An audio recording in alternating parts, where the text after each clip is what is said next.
ربي بالمصطفى بلغ مقاصدنا واغفر لنا ما مضى يا واسع الرحمن الرحيم.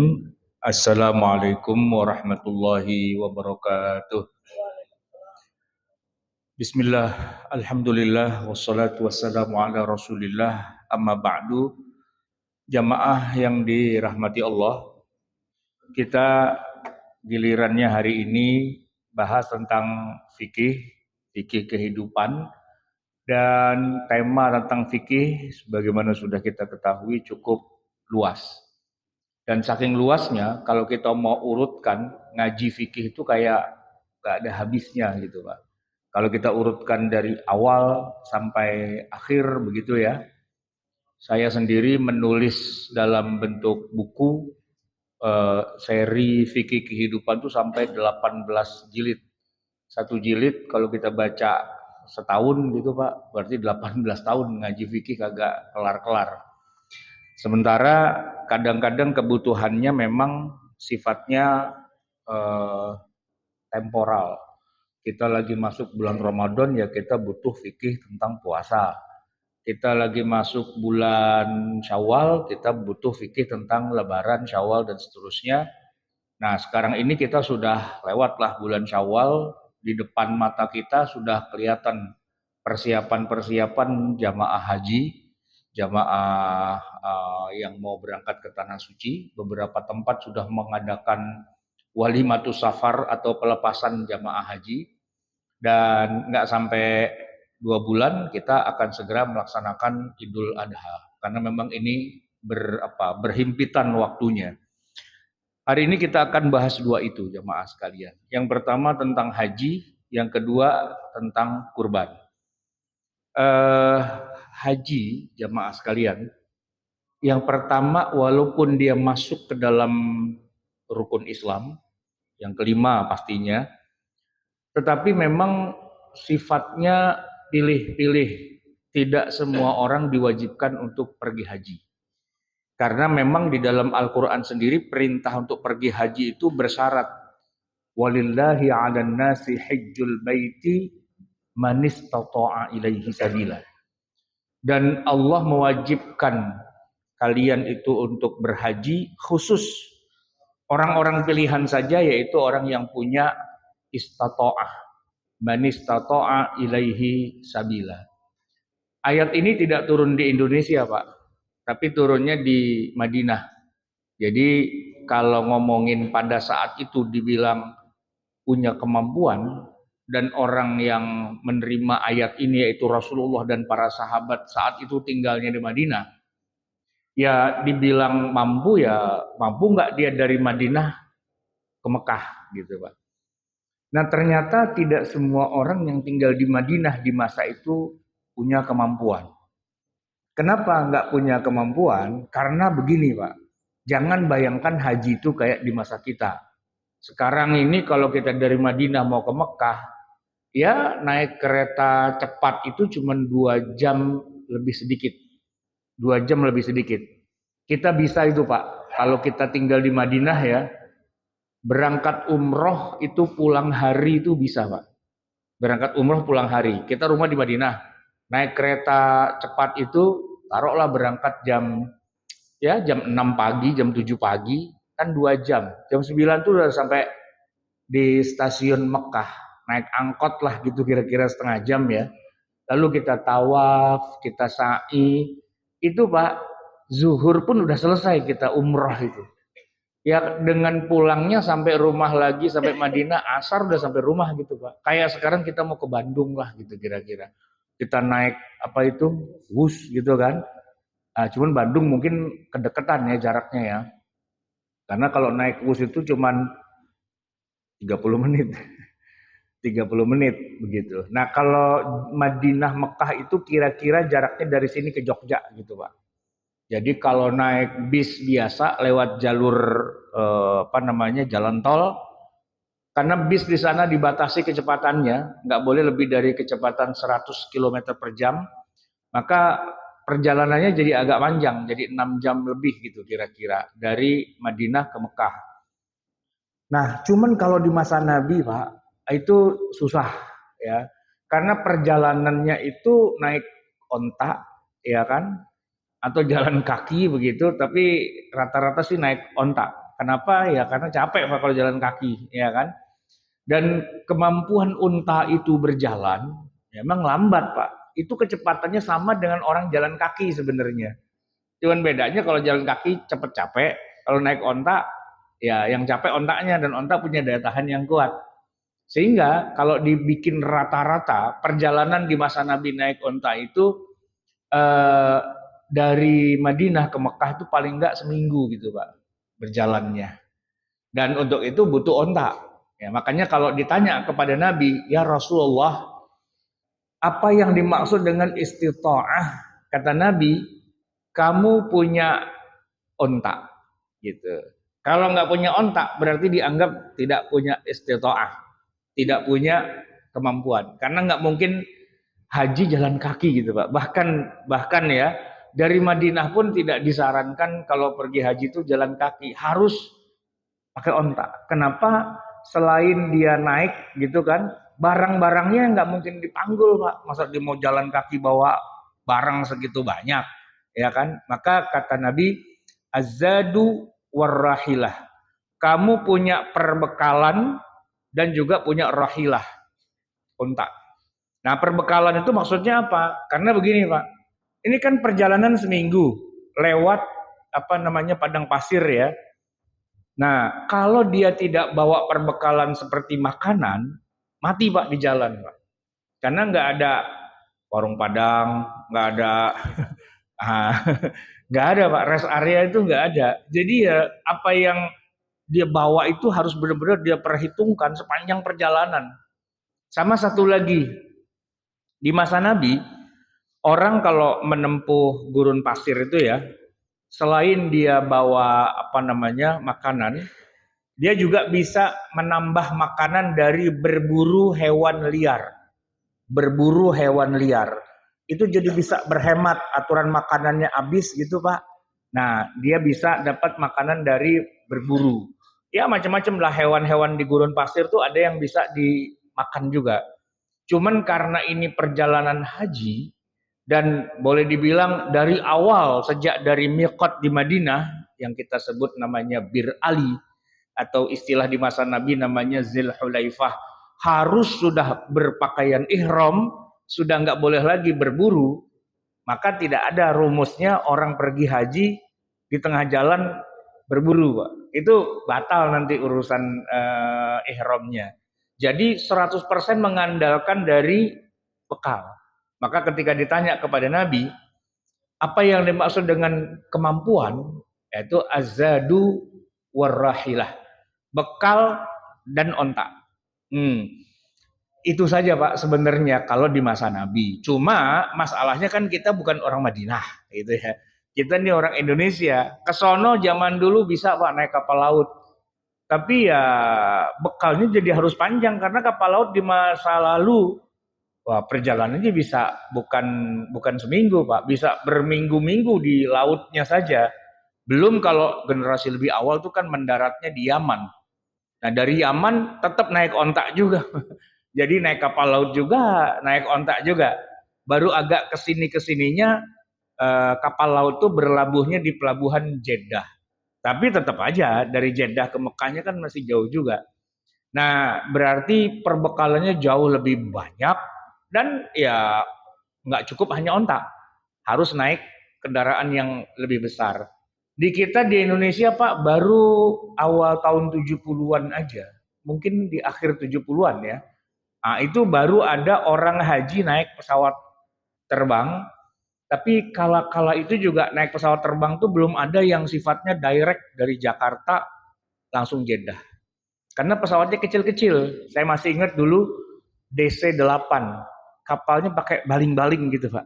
Nah itu harus banyak berhenti ngisi bensin lagi, berhenti ngisi bensin berkali-kali gitu ya. Bahkan naik pesawat aja itu harus berkali-kali. Nah, di zaman agak modernan lagi, pesawatnya sudah yang lebih besar. Yang bisalah menempuh jarak 9.000 km sekali terbang. Dan langsung Cengkareng, Bandara Jeddah King Abdul Aziz, nggak pakai transit, langsung direct flight. 9 jam Pak, merem aja udah nyampe gitu Pak. Cuman ya itu kan berbiaya sangat besar. Nah oleh karena itu orang yang pergi haji minimal harus orang kaya lah, naik pesawat bolak-balik dan hidup di sana selama ya berminggu-minggu, bahkan kalau ukuran kita Indonesia 40 hari. Jadi jamaah sekalian, yang bikin harga biaya perjalanan haji itu mahal sebenarnya bukan hanya jarak yang jauh dan durasi yang lama. Tapi karena apa? Karena ekonomi umat Islam sedunia secara umum itu sudah membaik. Ibaratnya orang kayanya makin banyak sehingga peminat haji itu semakin besar. Nah, kalau peminatnya semakin besar, istilah dalam bahasa pasar semakin banyak demand gitu ya. Nah, maka biayanya jadi semakin mahal gitu. Nah, dengan demikian jadilah hotel-hotel di Mekah itu menjadi hotel termahal di dunia. Saya bilang termahal begini Pak, ini pengalaman saya sendiri. Akhir 2003 saya umroh yang tidak sengaja. Tidak sengaja itu maksudnya tidak niat umroh. Kebetulan pulang dari luar negeri mampir gitu Pak. Saya ke Mesir, nah pulangnya mampir Jeddah. Nah karena mampir doang, tapi memang diberi fasilitas untuk masuk ke Mekah gitu kan. Saya cari hotel Pak di depan Masjidil Haram. Ketemu tuh yang di bawah Jam, yang Zam-Zam Tower. Kalau menurut ukuran kita nih Pak, orang Jakarta, 1 malam 3 juta, mahal nggak Pak? Mahal kan? Tapi kalau ukuran Mekah, di depan Masjidil Haram, 1 malam 3 juta, itu murah meriah Pak. Karena di depan Masjidil Haram, begitu. Jadi ngineplah saya selama 4 malam di situ. 4 malam kali 3 juta kan 12 juta Pak, ya kan? Belum pernah saya nginep di Jakarta hotel yang 1 malam 3 juta, belum pernah gitu. Tapi karena ini Mekah dan di depan Masjidil Haram, 3 juta mah hajar aja, murah ini gitu kan. Nah, sebulan kemudian saya balik lagi umroh dengan niat umroh. Maksudnya ya seperti umumnya orang umroh lah Pak, berangkat gitu. Nah, saya merasa bulan lalu saya nginep di hotel ini enak. Ini saya dapat jatah umroh Pak ya. Hotelnya di sono di belakang. Gitu. Saya bilang sama yang pimpinan travelnya, saya pengen nyewa kamar sendiri di sini, jalan ke sono jauh saya bilang gitu kan. Nah, datanglah saya ke hotel itu, cari. Ternyata Pak harganya beda cuma sebulan Pak, 10 juta. 1 malam. 1 malam 10 juta. Nginep 4 malam Pak, 40 juta. Semprul saya bilang ini kan. Mahal amat, 1 malam 10 juta. Gila. Itu malam tahun baru saya di Mekah Pak. Nah begitu masuk bulan Ramadan, harganya makin naik agak turun-turun. Dan masuk bulan haji Pak. 1 malam 15 juta per kepala hitungnya Pak. Jadi kalau satu kamar kita berempat per kepala berarti kan 15 juta kali 4 Pak, 60 juta 1 malam gitu. Bayangin kalau kita di sono 10 hari aja gitu Pak, langsung bubar kita tuh Pak, gitu kan. Itulah hotel termahal di dunia. Sebenarnya hotelnya gitu-gitu aja Pak, ya kan. Bandingin sama hotel-hotel di jalan kita nih, Jalan Sudirman, Tamrin gitu, mah cakepan di sini sebenarnya. Cuman ya karena tadi demand-nya ketinggian, orang semua tumplek, blek dan sebagainya, maka harga penginapan jadi terlalu amat sangat mahal sekali lah deh dong gitu. Mahal banget gitu kan. Jadi ya nggak bisa Pak kita ngomongin bicara tentang haji yang murah tuh nggak bisa. Semakin kesini orang semakin banyak yang pada mau haji gitu. Ini baru ngomongin satu, penginapan. Belum ngomongin yang lain Pak, makan ya kan, tadi penerbangan ya kan, transportasi darat dan seterusnya, semua itu naik berkali-kali lipat gitu. Nah, gara-gara itulah kemudian biaya haji itu nggak bisa ditekan.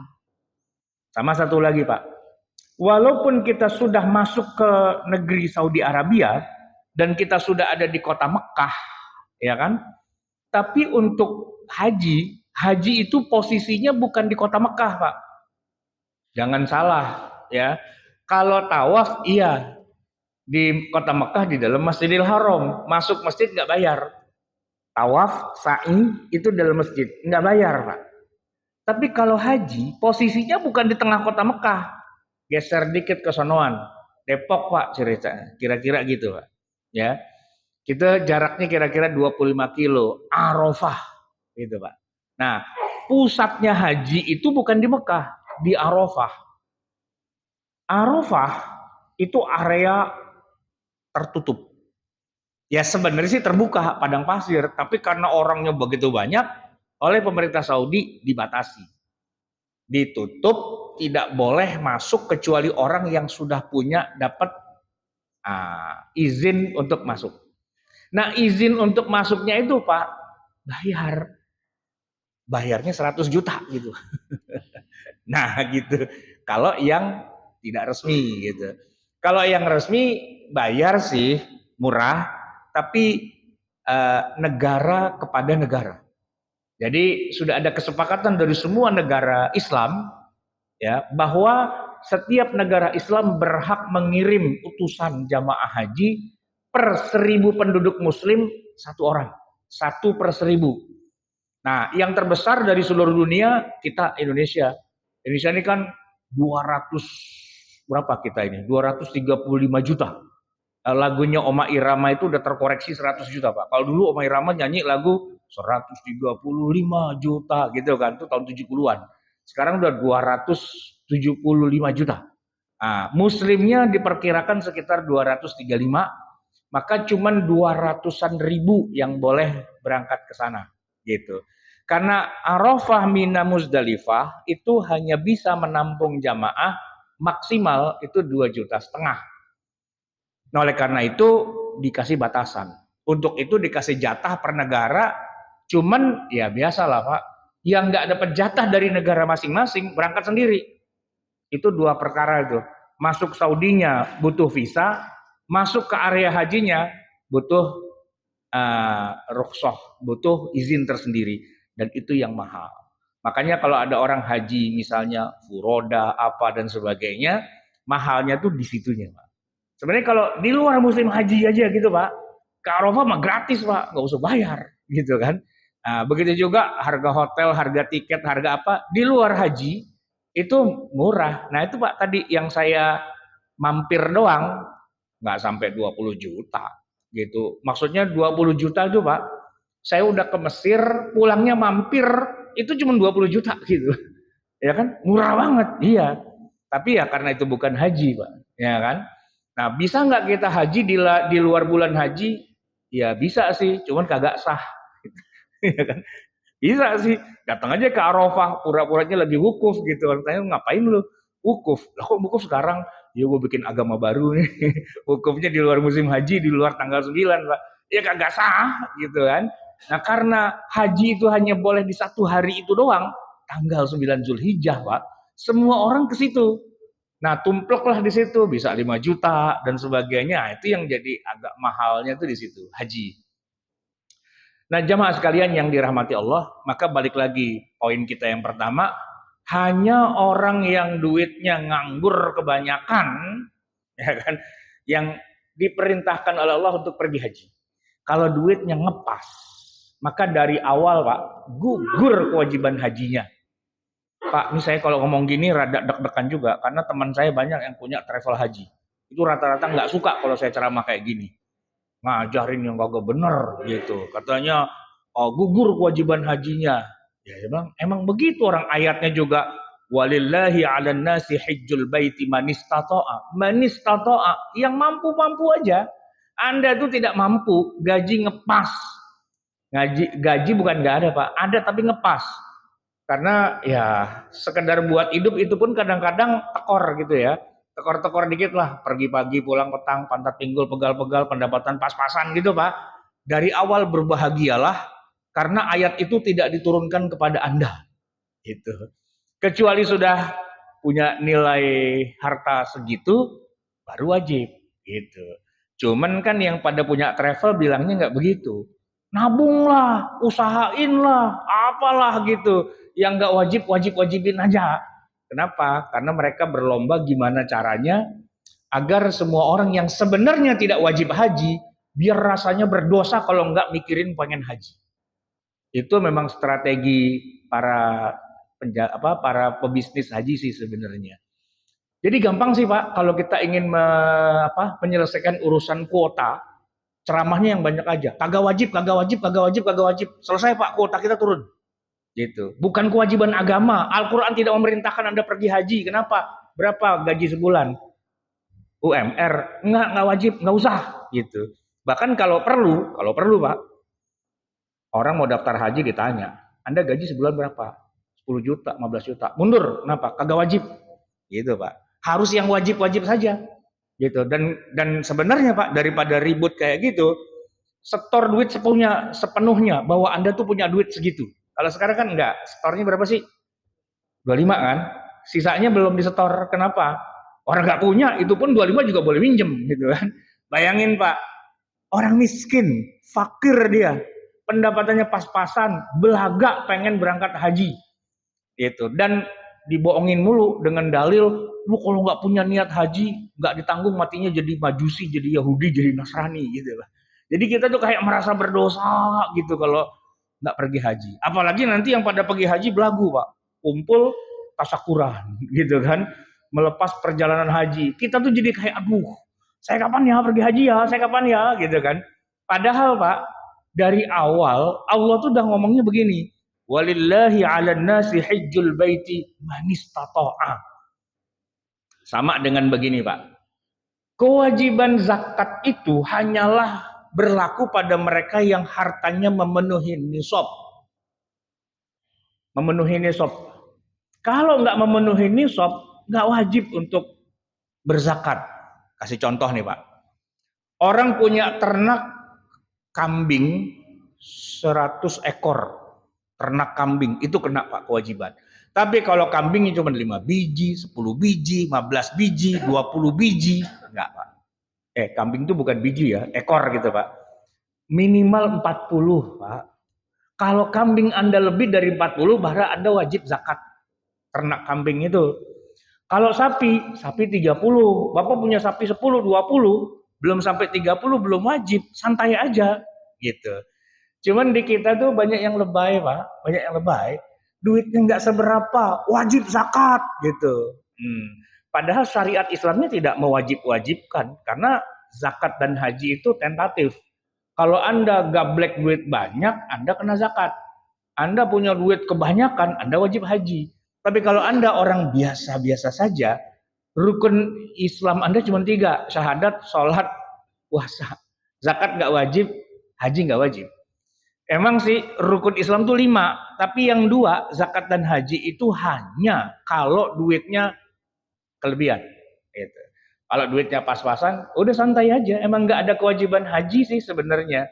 Gitu. Cuman kan gara-gara pamer, ria, sum'ah, bilangnya sih tasyakuran, tapi judulnya pamer Pak. Itu yang hadir merasa, aduh kapan ya saya bisa berangkat ke Tanah Suci? Gitu Pak. Sebenarnya kalau cuma ke Tanah Suci, umroh aja, nggak usah haji, santai itu Pak, ya kan? Tapi ya entah bagaimana, memang kebanyakan di negeri kita para ustadz, ini saya nyalain para ustadz nih Pak, ngajarinnya kagak bener, ngajarin orang ayo haji, ayo haji, ayo haji. Akhirnya apa? Bludak. Nah, kalau udah bludak Pak, antri kan? Antrinya bukan tahun besok, 40 tahun lagi. Bayangin Pak, 40 tahun ngantri. Keburu meninggal kan itu Pak, kan ya kan. Dan sekarang kalau emang harus ngantrinya sampai bertahun-tahun kayak gitu, anak kita baru lahir Pak, ya kan, udah kita daftarin mau haji gitu. Nah sebenarnya ini sesuatu perilaku yang kalau normalnya secara hukum syariahnya dari awal tidak wajib gitu. Anak kita nggak perlu kita daftarin haji, tungguin dia kaya dulu, kalau dia udah kaya dia bisa berangkat haji. Tapi nunggu 40 tahun, itu kan yang kalau duitnya dikit, Kalau duitnya 2 miliar, terbang sekarang Pak, bisa. Pakai jet pribadi juga bisa. Apa susahnya, ya kan? Nah, cuman kalau kayaknya rada nanggung, pengen haji, tapi nggak mau lebih banyak bayarnya. Baru dikenain 50 juta aja udah ngomel-ngomel. Mahal banget. Emang haji mahal dari awal. Konsep awal haji itu mahal, Pak. Dan hanya orang kaya saja yang diperintah. Yang nggak kaya tuh nggak usah, gitu, Pak. Nah, orang di Madinah di masa Nabi, kalau emang kira-kira kekayaannya tanggung, lu nggak usah, gitu. Dari awal udah begitu Nabi. Atau misalnya kurang sehat, atau misalnya orang tua, gitu kan, sama Nabi udah gak disuruh, gitu. Bahwa Anda cinta pada Ka'bah, pada Baitullah, di luar musim haji, lu berangkat umroh aja. Dan itulah yang juga dilakukan oleh Nabi. Nabi itu Pak, sebelum haji, beliau 3 kali ke Mekah. Yang pertama memang beliau asalnya orang Mekah kan, tanah tumpah darahku adalah Mekah gitu. Tapi kan waktu itu Nabi hijrah ke Madinah. Nah selama di Madinah, itu walaupun ya di tahun ke-6 sudah turun perintah tadi, walillahi 'alan nasi hajjul baiti man istata'a ilaihi sabila, tapi ternyata Pak, Nabi juga tidak langsung ujuk-ujuk berangkat ke Mekah dalam rangka haji. Enggak. Beliau ke Mekah sih, tapi dalam rangka umroh 3 kali. Pertama di tahun ke-6, yang mana umrohnya itu gagal, nggak sampai masuk ke dalam, cuman sampai Hudaibiyah dan pulang lagi. Tahun berikutnya umroh masuk 3 hari, terus keluar lagi. Baru tahun ke-8 Nabi umroh lagi, sekalian dengan peristiwa Fathu Makkah, dan kemudian baru terakhir yang keempat, ya di tahun ke-10 itu. Begitu beliau haji, sekali doang Pak. 3 bulan kemudian beliau meninggal. Jadi Nabi Muhammad saja itu pergi hajinya cuma sekali Pak. Itu pun di akhir masa hidup beliau gitu. Nah ini kan agak sedikit beda nih Pak dengan ceramahnya para ustadz yang ayo mumpung masih muda pergi haji kan gitu ya. Ya kalau muda kaya sih nggak apa-apa Pak. Muda kere gitu suruh pergi haji kan nggak juga. Nah oleh karena itu saya bukan ingin mendegradasi semangat orang pergi haji, tapi basically yang namanya haji itu hanya khusus orang kaya saja. Gitu. Orang yang duitnya pas-pasan, gajinya pas-pasan, ya memang dari awal tidak diwajibkan untuk pergi haji. Kalaupun dia punya duit, dia nabung ya untuk istilah kata masa tuanya untuk pensiun. Nanti kan kalau udah nggak kerja kan dia ngandelin dari mana? Dari tabungannya, mungkin dia mau bisnis apa segala macam. Sebenarnya tidak bijak kalau dihabiskan buat haji. Pulang haji nggak punya apa-apaan, hidupnya nebeng Pak di sono kemari gitu kan. Susah. Tapi memang gaya hidup kita, apalagi saya Pak, orang Betawi ya, itu kalau yang namanya haji itu emang judulnya pamer Pak. Pamer gitu, dalam arti di sono udah haji, dia udah haji, dia udah haji. Masa gua kagak haji? Meterin Pak tanahnya Pak, ya dijual. Jual pergi haji, pulang nggak punya rumah Pak, nebeng aja ngontrak bayangin gitu ya kan. Itulah yang terjadi. Nah jamaah sekalian yang dirahmati Allah, kita bicara yang kedua tentang haji ini, bahwa inti dari ibadah haji itu sebenarnya simpel Pak, yaitu pada tanggal 9 Zulhijjah, secara fisik kita ada di Arafah walaupun cuma sedetik, itu doang Pak sebenarnya. Karena yang menjadi inti dari ibadah haji adalah wukuf di Arafah. Dan kalau mau diterusin, yang terusannya itu bukan rukun, Pak. Ya, misalnya kita nginep di tenda-tenda di Mina selama 3 hari, hari tasyrik itu bukan rukun. Karena Nabi membolehkan, misalnya paman beliau Al-Abbas Ibnu Abdul Muttalib tidak ikut nginep di tenda-tenda di Mina. Tapi dibolehkan oleh Nabi langsung pulang ke Mekah, ya jadi cuma ikut wukuf doang, tapi nggak ke Mina, gitu. Karena berada di Mina selama 3 malam dan melontar jamarat itu ternyata tidak masuk dalam rukun haji. Sementara kalau kita lihat konteksnya di hari ini, justru episode paling menegangkan dari seluruh rangkaian ibadah haji yang 40 hari itu, yang paling kritikal sekali adalah Mina. Di situ Pak, yang orang meninggal sampai beribu-ribu itu di Mina itu. Kenapa? Karena hidup kayak darurat gitu ya. di tenda, makan rebutan, ke kamar mandi terbatas, airnya nggak ada, gitu kan. Terus kalau kondisi cuacanya itu kan alam gurun pasir ya, kalau malam dinginnya nauzubillah, siangnya kepanasan kayak gitu. Sama kan yang ngumpul di situ ada 4 juta orang tuh Pak, itu dapat tenda yang jalannya 10 kilo gitu kan. 10 kilo jalan, ngelontar balik lagi 20 kilo. Ya kalau anak muda sih nggak apa-apa, kalau orang udah aki-aki, udah nenek-nenek dan sebagainya, ngotot pengen ke situ juga. Ya itu dia yang jadi masalah. Jadi bergugurannya para jamaah haji itu justru adanya di situ.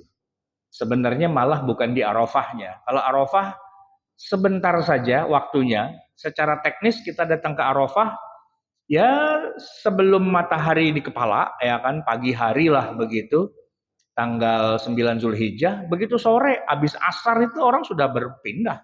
Jadi di Arafah paling juga 3, 4, 5 jam gitu aja. Dan kalau orang yang sakit lagi di opname di rumah sakit, biar hajinya sah, cukup dia dibawa pakai ambulan, masuk area Arafah, ketemu bundaran, putar balik, itu sudah haji, Pak. Gitu, ya kan? Simple sebenarnya. Yang bikin nggak simple kan seremoninya. Nah, orang maksa pengen tinggal di Muzdalifah. Orang maksa pengen tinggal di Mina selama 3 hari di dalam tenda. Nah itu yang bikin banyak korban tuh di situ. Yang jadi korban kadang-kadang bukan jamaah, Pak. Petugas haji aja pada meninggal kok di sana, gitu. Karena kondisinya sangat memprihatinkan, gitu. Nah kemudian kenapa kok jadi lama 40 hari? Ada yang tahu nggak Pak jawabannya? Kan sebenarnya praktisnya haji itu cuma 5 hari Pak. Tanggal 9 di Arafah, ya kan? Tanggal 10 kita sampai Mina, ya kan? Lewat Muzdalifah, 11, 12, 13. Bahkan kalau mau nafar awal cuma 4 hari sebenarnya. Haji itu cuma 4 hari Pak sebenarnya. Ya kalau ibarat kata nih, kalau nggak ada orang ya, sepi-sepi aja gitu misalnya, kita berangkat haji nih Pak, berangkat hari Kamis sore gitu ya. Besoknya tanggal 9 itu hari Jumat.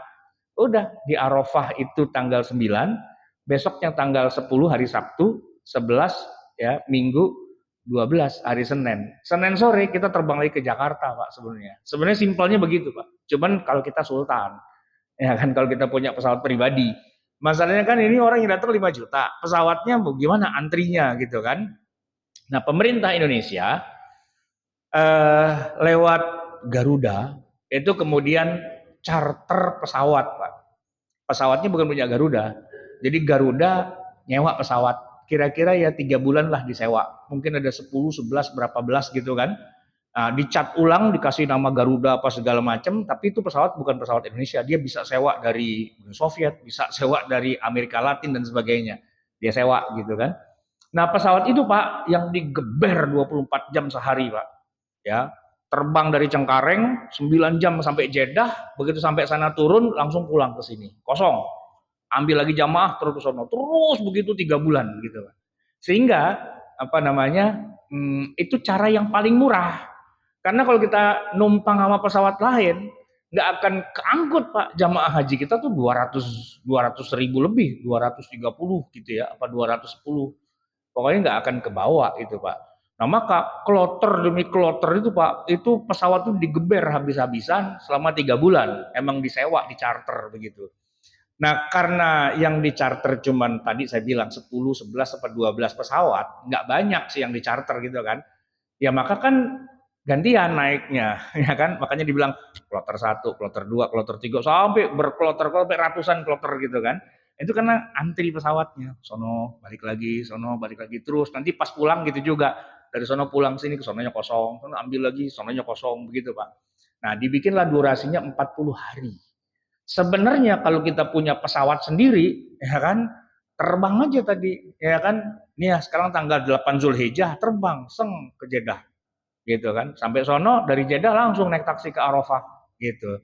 Udah kan tanggal 9, 10, 11, 12. Tanggal 12 pulang kita naik pesawat lagi. Kalau punya pesawat pribadi gitu, Pak. Ya, kalau sekarang ya nggak bisa, nunggunya sebegitu lamanya. Jadi memang pada akhirnya semuanya itu menjadi high cost, menjadi mahal karena semua orang berada pada posisi membutuhkan di hari yang itu, gitu ya. Nah, jamaah sekalian, lepas dari itu semua, ini yang ketiga tentang haji juga, bahwa yang namanya orang pergi haji itu sebenarnya Pak ya, manasiknya simple. Lebih mudah haji itu daripada ibadah semacam kayak sholat dan yang lain-lain. Karena kalau dibilang wukuf Pak, yang penting secara fisik ada di situ, selesai, sudah. Di dalam wukuf tidak ada aktivitas yang harus dikerjakan sebagai syarat. Misalnya harus sholat, harus baca Quran, harus baca apa tuh enggak. Ada di situ aja udah selesai gitu. Sama Pak, ibadah wukuf itu sama dengan ibadah yang paling gampang di kita, yaitu iktikaf. Pak, orang kalau mau iktikaf, syaratnya cuma satu Pak. Dia masuk masjid, dah gitu doang. Bahwa di dalam masjid dia mau tidur, dia mau ngobrol, dia mau ikut pengajian, dia mau sholat, dia mau ngapain. Intinya iktikaf itu orang itu ada di masjid. Kan gitu ya. Sesimpel itu. Nah, haji pun gitu juga. Intinya orang wukuf di Arafah, secara fisik dia ada di Arafah. Dan tidak ada syarat kalau di Arafah nggak baca ini, nggak baca itu, nggak sholat ini, nggak sholat itu, jadi nggak sah. Nggak. Bahwa kemudian diajarin selama di Arafah yuk kita banyakin zikir, banyakin ini itu, nah itu kan ya untuk menambah added value, nilai tambah. Tapi intinya ada di situ, udah selesai gitu doang. Itu rukun yang nomor satunya. Nah rukun yang lainnya kan tawaf, ya kan? Tawaf. Tawaf itu udah bukan di Mina di Arafah, tapi sudah di dalam kota Mekah. Tawaf 7 kali, sa'i, tahallul, udah gitu doang sebenarnya. Kalau mau dilengkapin dari awal, ya namanya rukun haji itu pertama, ya dia niat, ya kan? Niat dari sejak masuk batas mikot. Pertama, niat haji, gitu. Ya kan? Niat haji dengan cara dia berihram. Itu yang rukun paling dasarnya. Setelah itu ya rukun keduanya, wukuf di Arafah. Tawaf, sa'i, tahallul. Selesai sebenarnya. Bahwa harus nginep di Mina, di tenda-tenda itu, melontar jamarat dan sebagainya, sebenarnya itu tidak masuk dalam rukun. Tapi masuknya dalam wajib haji.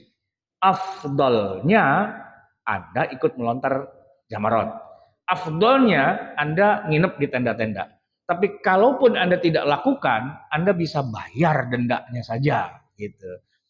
Nah, jadi jamaah sekalian, sebenarnya ibadah haji itu kalau secara teknis dia simple, nggak ada aturan yang aneh-aneh, tapi secara kenyataannya berat karena tempatnya di luar negeri, di gurun pasir, dan satu lagi yang datang jutaan. Nah, berdesak-desakannya itu Pak yang bikin susah. Saya kasih contoh nih Pak ya. Kita kalau di rumah, dung maghrib. Kita sholat Pak di rumah 3 rakaat maghrib kan selesai. Cuman kalau kita di tanah suci, dung maghrib. Jalan Pak kita dari hotel menuju Masjidil Haram. Kalau duitnya segablek Pak, punya hotel depan masjid. Turun, nyebrang, nyampe. Nah kalau duitnya ngepas, hotelnya Pak 5 kilo. 5 kilo kalau jalan kaki nggak nyampe Pak. Naik bis. Bis sampai terminal. Terminalnya masih jauh dari masjidnya. Turun jalan lagi untuk 1 kali sholat itu Pak. Bayangin kalau sehari 5 kali sholat. Sehat kita Pak. Jalan mulu gitu kan. Nah itu yang jadi beratnya. Gitu. Tapi ya pahalanya sesuai lah ya. Jamaah sekalian itu yang haji. Sekarang kita bicara sedikit yang tentang kurban. Kalau dibandingkan dengan haji, maka ibadah kurban itu sejak awal bukan masuk rukun Islam. Tidak ada kewajiban umat Islam, bahkan yang sudah kaya sekalipun, untuk berkurban, menyembelih apakah sapi atau kambing, itu tidak ada. Tidak ada satupun ulama dari 4 mazhab yang mewajibkan ibadah kurban.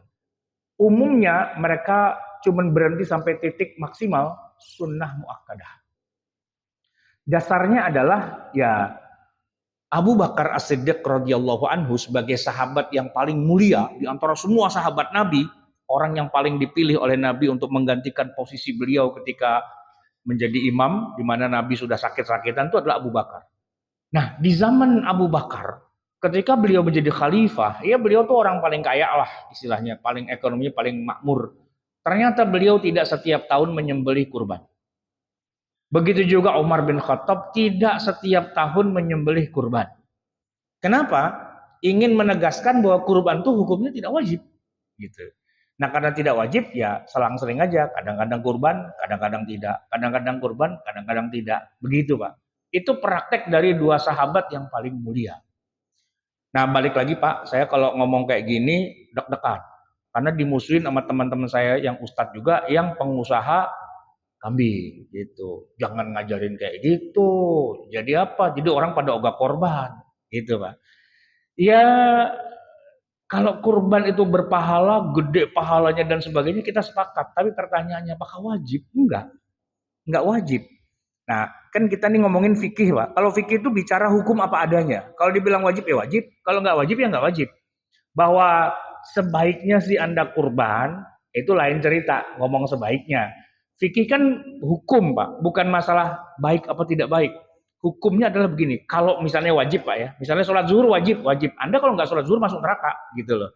Kurban, kurban wajib nggak? Enggak. Berarti kalau nggak kurban masuk neraka nggak? Enggak, gitu. Tapi kalau kurban dapat pahala gede, iya, dapat pahala gede, gitu. Nah, jamaah sekalian, kurban itu lebih kuat unsur ritualnya ketimbang unsur ekonominya. Maksudnya begini, Pak. Di masa Nabi Ibrahim alaihissalam, ini kan boleh dibilang awal mula inisiator kurban itu kan Nabi Ibrahim gitu sebenarnya. Yang awalnya Nabi Ibrahim itu disuruh menyembelihkan anaknya sendiri, yaitu Ismail. Tapi oleh Allah diganti jadi seekor kambing gitu kan. Nah yang menarik itu Pak, ketika Nabi Ibrahim menyembelih kambing, ya kan, akhirnya jadi kambing itu kan, disembelih gitu Pak. Ternyata Nabi Ibrahim itu tidak membagi-bagikan dagingnya. Tidak. Sembelih aja, udah gitu dia pulang. Nah, yang jadi pertanyaan, kenapa seorang Nabi Ibrahim setelah menyembelih kambing kurban, dia tidak bagi-bagikan dagingnya, Pak? Ada yang tahu nggak, Pak? Iya, karena beliau menyembelih di gurun pasir di Mina. Rumahnya kan di Mekah tuh Nabi Ibrahim, dekat Ka'bah. Ya kan dia yang bangun Ka'bah gitu kan. Nah, waktu itu ketika mau nyembelih anaknya, awalnya masih anaknya kan, dia ajak anaknya jauh ngumpet gitu yang nggak ada orang Pak, sampai ke Mina, 5 kilo itu Pak jaraknya, ngumpet di situ. Setelah itu Allah ganti jadi kambing, kambingnya disembelih dan udah gitu dia pulang. Yuk pulang, udah. Bininya Pak, siapa sih bininya Nabi Ibrahim? Sarah, Hajar ya. Nggak nanya gini, mana kambingnya? Yuk kita nyate. Nggak gitu Pak. Nggak gitu. Ya kambingnya udah dibuang aja begitu. Karena memang asal muasal yang namanya kurban itu betul-betul ritual Pak. Ya, ritual. Malahan kalau di zaman Nabi Ibrahim itu justru daging yang hewan yang disembelih itu haram dimakan. Nggak boleh dimakan, Pak. Karena itu udah diserahkan kepada Allah, kenapa dimakan? Nggak boleh. Asal muasalnya dari itu, Pak. Dari zaman Nabi Adam alaihi salam. Habil, Qabil, ribut, mati dia gitu kan. Itu kan gara-garanya adalah ceritanya nih, Pak. Habil, Qabil, kakak beradik. Habil lahir kembar dengan saudari perempuannya. Qabil juga lahir kembar. Disuruh silang gitu Pak. Kata Qabil, nggak bisa. Kenapa? Saya, kata Qabil ya, saya lahir di surga bareng sama kembaran saya perempuan. Kalaupun kita nikah yang sama-sama lahirnya di surga. Nah, ente Bil, sama-sama Bil juga, yang satu Qabil, yang satu Habil. Ente lahir di dunia. Ente kawin aja sama saudara kembar ente yang lahirnya sama-sama di dunia. Kata Habil, saya mah nggak milih-milih. Kalau Allah bilang saya suruh kawin sama kembaran ente, ya saya mah taat aja. Kata Qabil, kagak bisa. Dia berantem Pak, gebuk-gebukan, nah, gitu kan. Terus kata Nabi Adam, gini, diundi aja. Siapa yang kurbannya diterima sama Allah, berarti dia boleh milih gitu. Kurban lah Pak, ya kan. Qabil seorang petani, jadi dia berkurban dengan seikat gandum gitu. Nah cuman karena dia lihat gandum gitu sebagainya dia makan gitu ya. Nah itu yang menyebabkan tidak diterimanya. Kenapa? Lu kurban juga, lu makan juga gitu kan. Sedangkan Habil kurbannya kambing, nggak dimakan Pak kambingnya. Cuman kena api dari langit kayak petir, jeder, gosong Pak, gitu kambingnya, itu tanda bahwa kurbannya si Habil diterima. Sementara kurbannya Qabil nggak diterima. Kenapa? Karena dia makan gitu Pak. Nah, gara-gara itu Qabil nggak terima, dibunuhlah Habil, mati Habilnya, dikuburin gitu ceritanya. Nah, oleh karena itu para nabi dan rasul berikutnya itu ada ibadah ritual nyembelih hewan, tapi hewannya nggak boleh dimakan gitu Pak. Nah, Nabi Ibrahim begitu juga ketika nyembelih kambing, kambingnya boleh dimakan. Nah, masuk zaman Nabi Muhammad beda.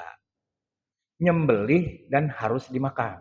Sunnahnya Anda makan sendiri gitu Pak. Nah, maka ibadah kurban tuh judulnya bukan buat ngasih makan orang sebenarnya. Judul aslinya adalah berkurban itu sendiri, penyembelihannya. Dan kalaupun setelah itu tidak dimakan, dibuang begitu saja sudah sah gitu. Tapi akan lebih afdol kalau yang nyembelih ikut makan. Nah, ini yang menarik nih Pak, poinnya di sini. Lah, lu kenapa sedekah lu makan sendiri? Itu Pak. Jadi memang ini ritual. Afdolnya kita yang kurban, kita yang makan. Sisanya baru kita sedekahkan atau kita hadiahkan. Dari 3 itu Pak, dimakan sendiri, disedekahkan, dihadiahkan. Yang unsur sedekahnya itu cuma 1/3-nya Pak. Yang unsur 2/3 dimakan sendiri atau dihadiahkan. Kalau hadiah tuh Pak, orientasinya bukan orang miskin Pak. Orientasinya bebas siapa aja, ya kan? Orang kaya duitnya segablek gitu Pak, kita kasih daging kurban boleh nggak? Boleh-boleh aja.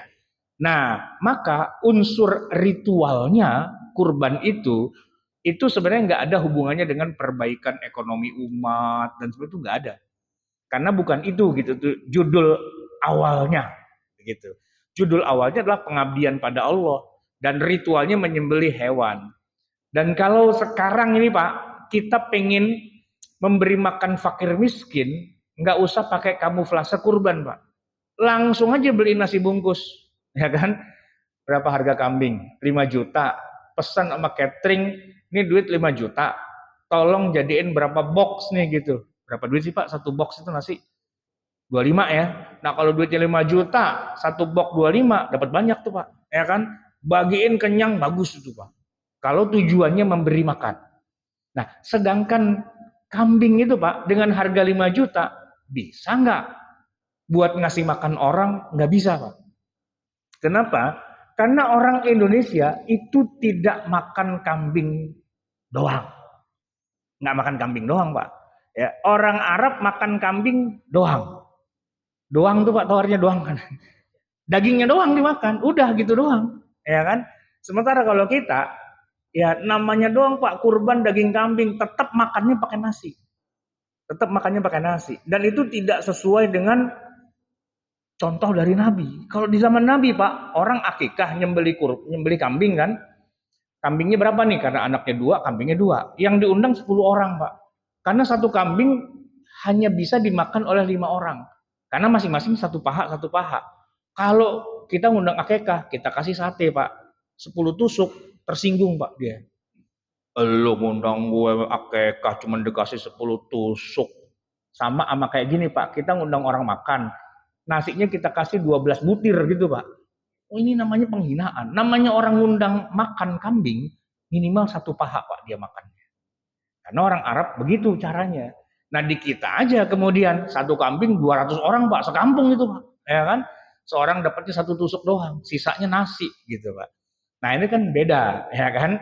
Nah, maka sebenarnya itu cuma ritual Pak. Nggak ada kaitannya dengan bikin kenyang orang. Karena kita makan daging kambing doang nggak kenyang. Yang ada kolesterol. Ya kan? Yang ada darah tinggi. Yang ada. Karena itu ritual sebenarnya. Kalau judulnya mau ngasih makan orang, duit 5 juta, beliin nasi box itu lebih utama. Gitu. Kalau meningkatkan ekonomi umat, duitnya putar buat modal. Nah, sedangkan kurban sebenarnya dari awal bukan itu. Ya, untuk ritual saja. Itu peribadatan. Makanya masuk dalam doa iftitah kita. Inna sholati wa nusuki wa mahyaya wa mamati. Sungguhnya sholatku dan kurbanku. Nah, ini ritual nih Mbak, kurban. Intinya pada nyembelih kambingnya, maka lebih afdal Pak kalau kita kurban, kita yang beli kambingnya, kita yang sembelih. Setidak-tidaknya kita menyaksikan penyembelihannya, bahwa setelah itu kita mau makan, mau enggak, itu nomor 2. Gitu. Bahwa setelah itu kita mau hadiahkan, mau sedekahkan, itu nomor 2. Karena inti dari kurban adalah penyembelihannya. Terakhir jemaah sekalian, karena ini ibadah ritual, banyak orang di kita nih Pak, ketika mengalami proses kotaisasi itu apa ya bahasa Indonesianya? Ini Pak, orang desa pindah ke kota, urban ya. Kalau zaman dulu Pak, kita tinggal di kampung, kan rumah masih sedikit, kebanyakan kebun, kebanyakan sawah, gitu kan. Maka kalau kita nyembelih kambing, ya kan, ya mau di mana aja terserah bebas, gitu. Tapi ketika kita sudah hidup di tengah kota, Pak, nah gaya kampung kita bawa ke kota itu menimbulkan konflik. Ya, kenapa? Karena kita tetap mau kurban, tapi tempatnya di kota, ya kan? Maka kambing dari berbagai penjuru masuk ke kota. Nah, untuk dia hidup selama berapa hari ditawarin, ini tukang kambingnya Pak pada jualan di pinggir jalan, ya kan? Di atas got, di mana-mana, ya kan? Kotorannya kemana-mana, dan lebih parah, kambingnya ditaruh di masjid. Nah, ini yang jadi masalah nih Pak. Kenapa? Kita juga bikin perbandingan Pak. Ini kan Jakarta ya, kotanya umat Islam. Bapak coba pergi ke Mekah, atau ke Madinah, atau ke Kairo. Pak, menjelang Idul Adha, tidak ada kambing masuk kota Pak. Nggak ada. Gitu. Saya waktu haji Pak, nyembeli kurban Adam sebenarnya. Beli kambing Pak, nggak ada yang jual Pak di kota Mekah. Saya bingung, beli di mana ya? Gitu, nggak ada yang jual. Saya tanya sama orang Arab, Pak, kalau kita mau beli kambing di mana? Sono, di padang pasir. Naik taksi ke sono, bayar 20 real, 30 real ke sono Pak. Emang di padang pasir? Oh ini pasar kambing gitu. Nyembelihnya di depan pasir juga Pak. Nggak ada tuh Pak, orang jualan di depan Masjidil Haram, ya kan, halte berubah jadi kandang kambing tuh nggak ada Pak. Masuk penjara itu Pak di sana gitu. Orang Jakarta aja Pak yang kacau urusannya, kambingnya masukin Jakarta gitu. Maka hari-hari menjelang Idul Adha, Jakarta penuh kambing, penuh sapi. Dan yang lebih parah adalah sapinya taruh di halaman masjid. Dia pikir masjid itulah kandang sapi. Nggak ada Pak. Di Madinah, di Mekah, bahkan di Kairo. Kairo itu kota yang jorok Pak. Orang buang sampah sembarangan. Tapi nggak ada kambing, ontak, sapi masuk ke kota Kairo menjelang Idul Adha. Nggak ada. Ya orang Mesir kalau mau nyembelih ya keluar kota. Ke kampung. Dia nyembelih di kampung. Kenapa? Itu tempatnya. Bukan masjidnya diubah jadi tempat untuk penyembelihan sapi. Cuman karena orang kita nggak pernah jalan-jalan ke Mesir, nggak pernah jalan-jalan ke Mekah dan sebagainya, dari kecil taunya tempat nyembelih hewan kurban itu adalah masjid. Begitu saya bilang kayak gitu, ini Ustadz PKI nih katanya, anti korban katanya gitu. Lah, lu yang PKI, tau nggak? Ini masjid loh, tempat suci, kenapa dijadikan kandang kambing? Ribut Pak saya sama pengurus masjid gitu. Tapi karena jamaahnya udah taunya dari orok Pak, masjid itulah tempat nyembelih kurban, jadilah masjid kita kandang kambing sepanjang Idul Adha. Dan disembelihnya di situ juga Pak. Gitu. Ketika saya bilang sembelih jangan di masjid dong, di mana kayak gitu yang jauh dari pemukiman masyarakat, apa namanya tempat pemotongan hewan TPA gitu. Wah nggak bisa katanya, nggak ada tempat lagi gitu Pak. Nah itu Pak PR besar kita umat Islam di Jakarta, gimana caranya mengubah mindset. Kurban itu adalah perintah Allah, tapi tidak ada perintahnya sembelihlah di halaman masjid. Kenapa? Jorok Pak, kotor, bau. Pak, orang masuk masjid, sunnahnya ya pakai parfum. Orang masuk masjid sunnahnya mandi Pak, pakai baju yang bagus. Orang mulutnya bau jengkol masuk masjid makruh Pak. Sekarang kebo sama sapi taruh di masjid. Berminggu-minggu lamanya. Dan dia bilang itu syiarnya Allah. Syiar dari Hongkong Pak. Susah nih Pak. Mengubah mindset umat Islam di Indonesia. Karena dari orok dia lihatnya itu Pak. Itu kan. Mesti diajak jalan-jalan ke Mekah, ke Madinah, ke Kairo, ke pusat-pusat negeri Islam. Yang lebih beradab. Nah gitu. Jadi bukan kita anti dengan Idul Adha, kurban dan sebagainya. Cuman cara penempatannya itu yang sebenarnya perlu diedukasi ulang. Janganlah hewan-hewan itu masuk Jakarta, masuk ke masjid-masjid di halamannya, dan ini lagi Pak, yang terakhir. pengurus masjid merasa wajib menyelenggarakan kurban. Padahal pengurus masjid nggak punya rumah potong hewan. Dia nggak punya fasilitas itu semua, Pak. Fasilitasnya adalah halaman masjid itu. Nah, itu jadi masalah, Pak. Harusnya yang jadi penyelenggara itu rumah-rumah potong hewan yang memang sudah didesain secara higienis. Nah, masalahnya di kita, ketua takmir masjid kemarin telepon saya, Pak Ustadz, kita mengundang rapat nih panitia kurban. Saya bilang, ente punya fasilitas untuk nyembelih sapi dan sebagainya, yaitu masjid. Lah, masjid kenapa jadikan tempat untuk nyembelih sapi? Kan nggak benar sebenarnya. Ya tadi itu, wah Pak Ustadz jangan kayak gitu, kayak PKI itu Pak Ustadz ngomong kayak gitu kan dibilangnya, ya kan. Cukup jamaah sekalian, sudah lewat dari jam 1, semoga bermanfaat. Mohon maaf atas segala kekurangan dan kesalahan. Hadanallah wa iyyakum ajma'in wal afu minkum. Assalamualaikum warahmatullahi wabarakatuh.